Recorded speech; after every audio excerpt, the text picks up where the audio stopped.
Hello everyone, this is K D Sharma and you are watching your YouTube channel the RS campus, जहां पे आज हम noun and number की class 17 पढ़ेंगे और उसी के अंतर्गत हमारा रोल नंबर 15 होगा। रोल नंबर 15 में हमने पहले एक यूज करना सीख लिया था कुछ शब्दों के बारे में। जो विदेशी शब्द थे उनका किस प्रकार सिंगुलर फॉर्म में यूज होता है, किस प्रकार प्लूरल फॉर्म में यूज होता है। उसी प्रकार आज कुछ शब्द हैं जैसे इरेटम, इरेटा, एलमंस, एलमनी, बैक्टीरियम, बैक्टीरिया, और उसके बाद इसी प्रकार के और शब्द हैं उनके बारे में हम डिस्कस करने वाले हैं आज की क्लास में। तो चलिए आज की क्लास शुरू करते हैं। तो सबसे पहले हम यूज के बारे में बात करेंगे कि इन शब्दों का यूज किस प्रकार होता है, सिंगुलर में कब और प्लूरल में कब। तो सबसे पहले अपना है इरेटम। इरेटम का मतलब होता है छापे खाने की भूल, मतलब किसी चीज़ में कोई भूल हो जाए छपाई होते समय उसे इरेटम बोला जाता है। और इरेटम का यूज सिंगुलर नाउन के रूप में किया जाता है। इरेटम का यूज सिंगुलर नाउन के रूप में किया जाता है और इरेटा नामक शब्द का यूज प्लूरल नाउन के रूप में किया जाता है। और यहाँ पे एक और चीज़ नोट करनी है जो मैं आपको पहले बताना भूल गया था। जब भी किसी शब्द के अंत में यूएम आ जाए तो उसका प्लूरल ए करके बना दिया जाता है, यूएम को हटा दिया जाता है। इसी प्रकार एलमंस का मतलब होता है स्टूडेंट, विद्यार्थी, ठीक है, इसका सिंगुलर के रूप में यूज होगा और एलमनी का यूज प्लूरल के रूप में होगा। यहाँ यूएस है, यूएस को हटाकर आई बना दिया गया है, ठीक है। इसके बाद में अपना अगला शब्द है बैक्टीरियम। तो देखो यूएम को हटाकर ए बना दिया। बैक्टीरियम अपना सिंगुलर नामक शब्द है, ठीक है, और बैक्टीरिया अपना प्लूरल शब्द है। इसका मतलब होता है कीटाणु, ठीक है। तो चलिए अब इन्हीं को कुछ एग्जाम्पल के माध्यम से समझने का प्रयास करते हैं कि एग्जाम में किस प्रकार के क्वेश्चंस पूछे जा सकते हैं।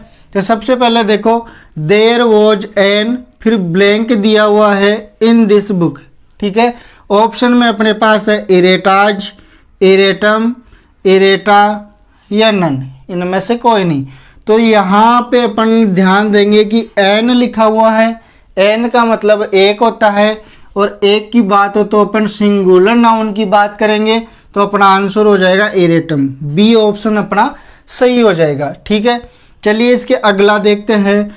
All the erratum have been corrected. छपाई में हुई सभी गलतियों को सुधार किया गया या सुधारी गई। तो देखो यहाँ इरेटम नामक जो शब्द है ना, ये सिंगुलर है और यहाँ पे ऑल द सभी की बात हो रही है, तो यहाँ पे इरेटा नामक शब्द आना चाहिए। तो इरेटम तो क्या हो गया अपना गलत, यहाँ पे आ जाएगा इरेटा, ERRATA, इरेटा आना चाहिए, ठीक है। ये एरर वाला क्वेश्चन बन गया। इसके बाद में देखो बात करते हैं, an alumni always comes to meet, an alumni comes to meet his teachers. एक पुराना छात्र हमेशा अपने टीचर्स, अध्यापकों से मिलने आया करता था।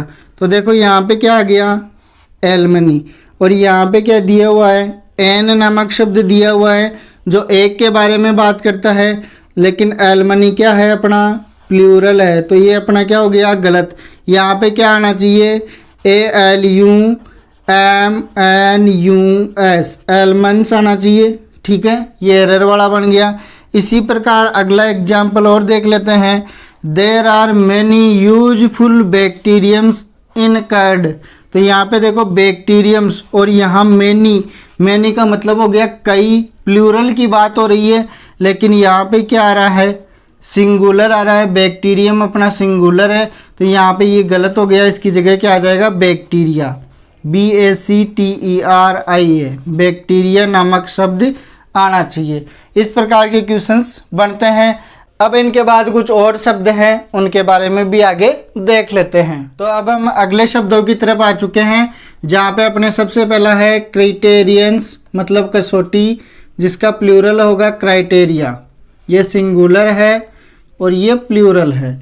इसके बाद में बात करेंगे डिक्टम। ये डिक्टम अपना सिंगुलर है, इसका मतलब होता है सिद्धांत, और डिक्टा इसका प्लूरल फॉर्म है, ठीक है। इसके बाद में अगला अपना है जिसको आपने बहुत बार सुना भी होगा, फॉर्मूला। इसका मीन होता है सूत्र, और इसको प्लूरल फॉर्म में फॉर्मूलाज भी लिख सकते हैं, फॉर्मूले भी लिख सकते हैं। तो चलिए अब इन्हें एग्जाम्पल के माध्यम से समझने का प्रयास करते हैं। सबसे पहला अपना एग्जाम्पल है, there is many criteria to जज प्योर मिल्क। अच्छा, प्योर मिल्क को जज करने के लिए बहुत सारी कसौटियां हैं। तो देखो मैनी क्राइटेरिया, ये प्लूरल नाउन दिया हुआ है यहाँ पे क्राइटेरिया नामक शब्द, तो यहाँ वर्ब कैसी आनी चाहिए, प्लूरल आनी चाहिए। तो अपना इज गलत हो जाएगा, यहाँ पे क्या आना चाहिए, आर आना चाहिए। इससे पहले मैंने आपको नाउन के बारे में बताया था कि यहाँ किस प्रकार की गलती हो सकती है। अब हम यहीं पे वर्ब के बारे में भी बात कर रहे हैं। तो अपना इज की जगह क्या आ जाएगा, आर अपना आंसर होगा, इज गलत है। चलो अगला एग्जाम्पल देखते हैं, the old dicta of conduct has changed. Has changed, अब यहाँ देखिए डिक्टम नामक शब्द सिंगुलर है और डिक्टा नामक प्लूरल है। तो अपने पास यहाँ कौन सा शब्द आया, डिक्टा शब्द आ रहा है। अगर डिक्टा आ रहा है तो प्लूरल है तो वह भी क्या आनी चाहिए, प्लूरल। तो अपना हैज नामक शब्द गलत हो जाएगा, इसकी जगह क्या आना चाहिए, हैव आ जाएगा। हैज अपना गलत हो जाएगा, हैव अपना सही होगा, यहाँ पे हैव होना चाहिए। ठीक है, चलिए अब अगले एग्जाम्पल की ओर बढ़ते हैं। There are many formula in English. English grammar में मैनी फॉर्मूला है, फॉर्मूला सिंगुलर के लिए यूज होता है, तो ये गलत हो जाएगा। ठीक है, यहाँ पे क्या आना चाहिए, या तो यहाँ लिख सकते हैं फॉर्मूलाज या फिर लिखेंगे फॉर्मूले।